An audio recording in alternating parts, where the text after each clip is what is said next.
बिस्मिल्लाहिर्रहमानिर्रहीम। मोहतरम सामीन अस्सलामु अलैकुम।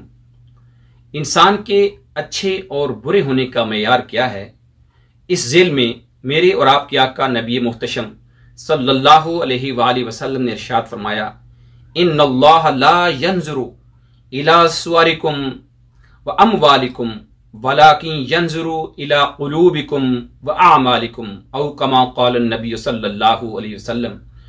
हजूर मुहतशम सल्लल्लाहु अलैहि वसल्लम ने फरमाया कि अल्लाह तबारक व तआला तुम्हारी शक्लों को और ज़ाहरी वज़ाकता और चेहरों को नहीं देखता, और ना ही वो तुम्हारे माल को देखता है, बल्कि अल्लाह तबारक व तआला तुम्हारे पाकीज़ा दिलों को देखता है और वो तुम्हारे साले आमाल को देखता है।